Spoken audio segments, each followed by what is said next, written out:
Welcome to Snap, Crackle, Pop with your host, Leslie Lugosi. Thanks for listening.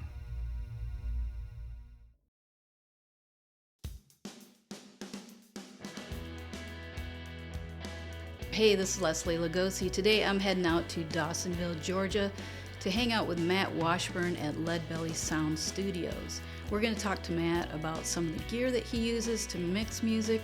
We're going to take a cool studio tour, and he's going to talk about what it takes to be a really good engineer.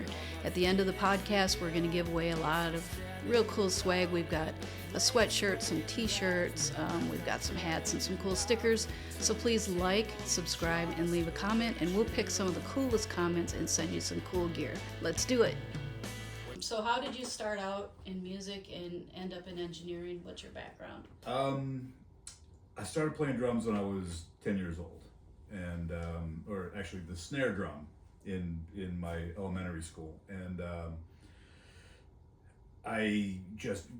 obviously a snare drum, you play that for a little while and you want more, and so then I got a little drum kit when I was 11 or 12, and learned how to play on that. And then when I was about 14, found some other guys who played guitars and things, and so formed a little band, and so it just the passion just grew, and I love drums, and then I started venturing into other things, guitars and piano and stuff like that. And the first time we went into a studio, or a somewhat of a studio, to do some recording, I always found myself attracted to this and being like, oh, how do you get that sound? Or or songs that I listen to, I'm like, how does that drummer get that sound? Or how does that guitar sound that way? Because I never hear that live or whatever. And so I started interning at different studios in my area, and starting out cutting grass like we talked about, but and then you eventually work your way into the control room, and you can start learning what mics do what things, and how to get good sounds, and how to maintain your equipment. And and then I started amassing gear, studio gear, recorders, little Fostex 8 or 4-track cassette recorders, and buying crappy little microphones. And as you grow and you realize, well, this isn't cutting it, I need to trade that in and get something better. This is 40 years later, and so hopefully I've got the right gear, and that's what I do for a living. So what is like a day to day? You have a band come in to record. What's a day like in the studio with them working with you? It's always hectic. You got a band, they come in, and they bring in their gear, and then you figure out how they want to record. Sometimes they want to record all together. Sometimes they want to record in pieces, record with a click track or without a click track, doesn't matter. That's up to them. And they bring in their stuff, and you figure out, okay, is their equipment going to handle the task? Is the drummer's snare drum sounding the way they want it to sound? And if not, offer them other choices. And I've got tons of gear to do that. But get everyone mic'd up, get everyone plugged in, have them play through till they're satisfied with their performance, and then I've got all the raw tracks, and then we do a mix, and then we master. Obviously that's not all in one day typically, because these things take a little bit of time, but it's usually pretty fun, because you got 4 or 5 different people. They all have different characters and different ways they want to do things, but it's usually a lot of fun. So there's your day. So what kind of formal training do you have? Did you go to engineering school, or? No, when I was learning the stuff, at that time there were not any like schools dedicated to recording production, and that didn't come around till much later. But all my training came from my interning, and there's a guy, I just talked to him a couple weeks ago, Gordon Carver, and he ran a studio in Sterling Heights, Michigan called Sterling Sound, and the band I was in at the time, we recorded there. And so I learned, like, he taught me so much that I use every single day. And so he taught me how to run a board. He taught me how to, choose mics for the proper, for what instrument, and, how an EQ works and all that stuff. So it was a lot of that, and there was a lot of reading, because there was some at that time, very obscure books that described all this stuff, and it was all very mathematical, how a compressor works, how EQ and frequencies work. But it was, you had to learn a lot of math to figure these things out, and because you're reading it and you're like, what the hell does this mean? And then you go over to this other book that kind of describes what these things mean, and then you're like, okay, now I get it. And then you play with the gear, and you start messing with the stuff, and you're like, oh, now I understand. And then you figure out what frequencies work for what instruments, and make it a little more boomy, make it a little less boxy, a little more bright end. So, but that's kind of my formal training. A lot of interning, a lot of experimentation. Do you have any favorite pieces of gear that you use on like every song, or like go-to pieces? Yeah, I mean, I've had the luxury of buying a lot of really expensive gear over the years, and trading in to get better stuff. This piece here, can you see it on your camera?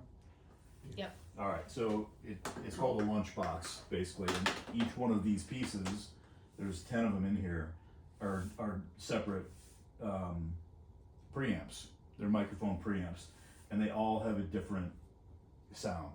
And so it's kind of like picking and choosing different ingredients, from a chef. This one sounds way different than this one, and why I would choose this one over this one is depending on what I'm using and what mic I'm using for it. And that's a lot of fun for me, because you can put a microphone on snare drum and run it through 10 different preamps, and it sounds different each and every time.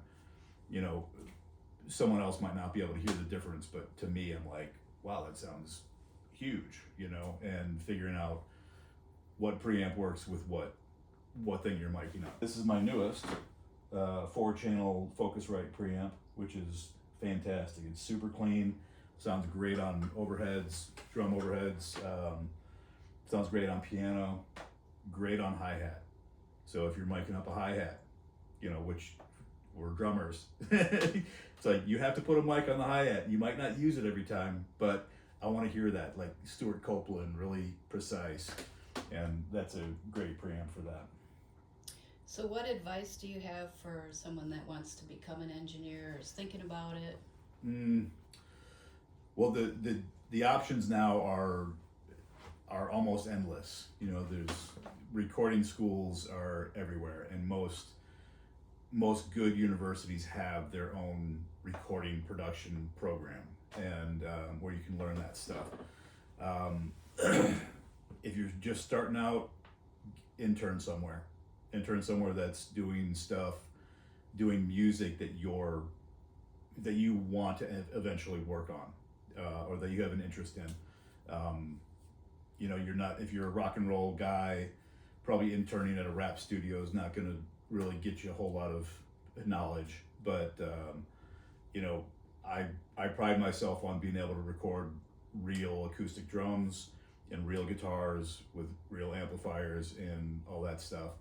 I try not to use too much stuff in the box, but if that's what your goal is, find a studio that does that also. Intern, and if you have time to go there and learn from that people who are doing it on a daily basis, that's where you're going to get your best knowledge. And there's plenty of books out there. There's tons of stuff on YouTube, and start buying gear, because you're going to need it, and it's not cheap, and it's just getting more and more expensive. But find if you intern, you can use stuff that you don't have to pay for, and figure out, oh, I like this, or I don't like the sound of this, or whatever, and then you can kind of set your sights to that. So what makes a good engineer? You got to be honest. I've gotten in trouble plenty of times for being too honest, but if someone does a shitty guitar solo, instead of giving, that was great, don't blow smoke up people's ass. Tell them, hey, I think you might be able to do that a little bit better, or you're a little out of time, or you're a little out of tune, or whatever it is. Be honest, because in the end, your name will be on the project somewhere, recorded by whoever or mixed by whoever. Do your very best, be honest, because if you don't tell them, somebody else is going to tell them, and they're going to wonder why you didn't tell them, and then you're going to get roasted. So yeah, be as honest as you can, and keep your ears open, because there's always room to learn from somebody. Doesn't matter how young or old they are. If they do something that you think is cool or sounds good, you're going to learn from that. How do you make them feel like this is where they can do their art and be safe about it? I try to keep the studio cozy. It's not a big corporate place. You come out to the country, you're in my studio, it's safe, it's comfy. I've got, when we go out there, I'll show you, but I have a welcome sign, and every band that comes in gets a welcome sign. And the reason I do that, when I was very young and went into the studio for the first time, the studio had, such and such studio welcomes the name of the band or the name of the person. You can see your name's up there. But at that time, I think I was 14 or 15 years old, it made me feel very comfortable and very welcome, and that I could be my own person. I could be me. I always get feedback from that. They're like, oh wow, this is great, and they get really excited. They take a picture of it, they post it on their Facebook and Instagram, and it makes them feel comfortable.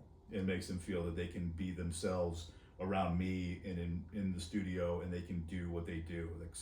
That's why they're here. They're paying me to capture their performance. Ready, let's do it. All right, we saw the control room. Yeah? Yeah. All right, double walls. Always important when you have drums on the other side of your control room. So you can see the width is about, 2.5 feet, I guess? Something like that. So yeah, there's two fully built walls with airspace in between. And then we got our windows, which have ridiculously expensive 9/16 laminated glass. You can tell how dense that is, which separates our drum room from our control room. And this is our drum room, which is fairly live. So there's not a lot of dead meat in here. Just some bass traps in the corner. Got some cloud things. These are just, what's it, DuPont 703 wrapped with felt up here, and it's just picking up some random spots. When you walk around a room, you can kind of clap your hands and see where it echoes, and you want to put stuff to capture that. So I always track drums in here because it sounds really good. It's kind of somewhat live. I mean, it's a small room, but it's perfect for drums. And that's what I mainly record in this room. Sometimes I do group vocals in here, gang vocals, stuff like that. All right, let's go into what I call the dead room.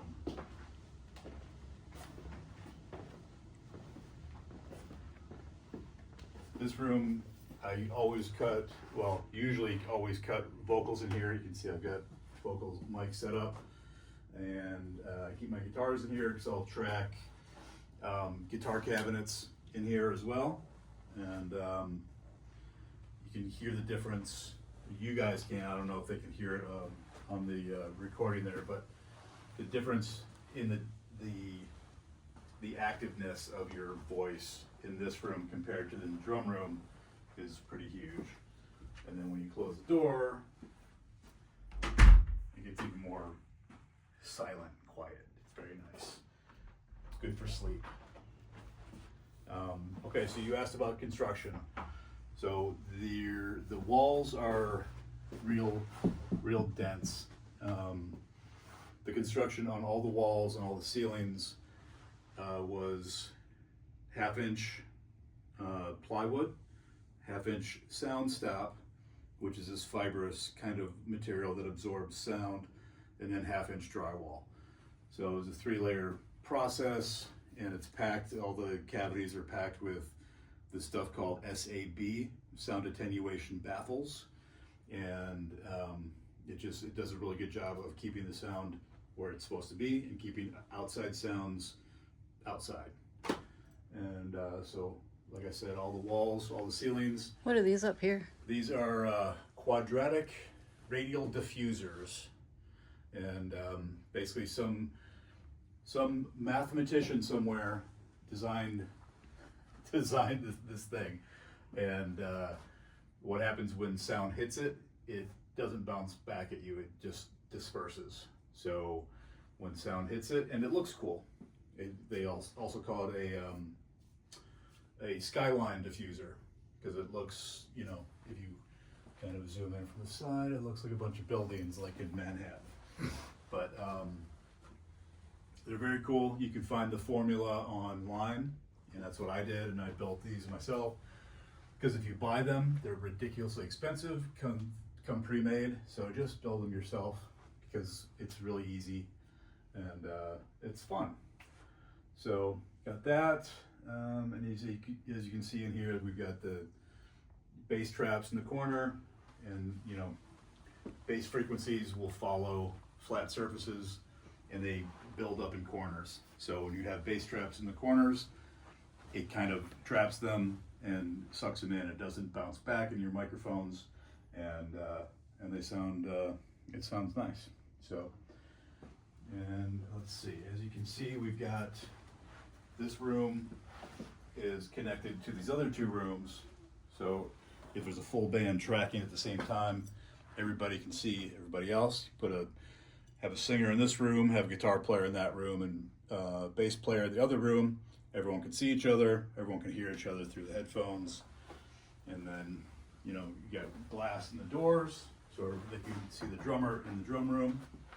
And then we'll go over here into these smaller rooms. And they're just extra isolation rooms in case there's going to be a full band that's tracking all together. These 2 rooms get very little use because not a lot of bands will track that way, but it's here in case they want to.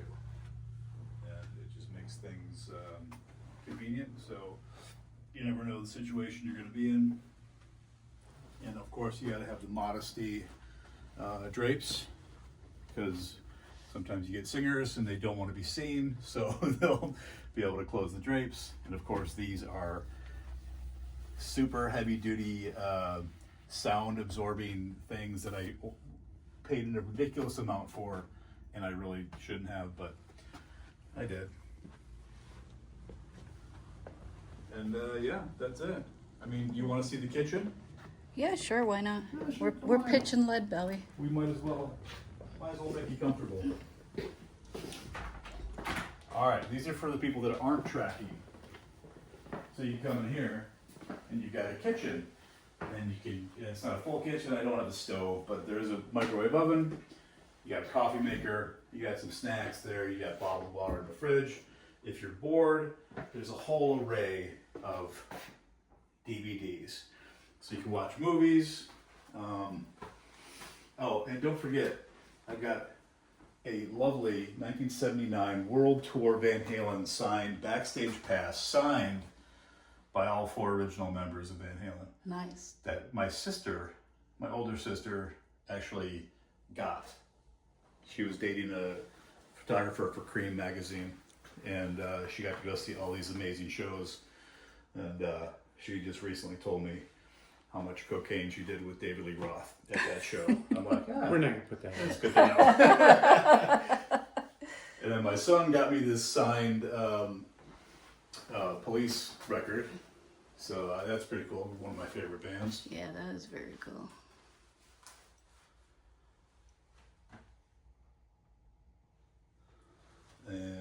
let's see what else. This is the Wall of Fame.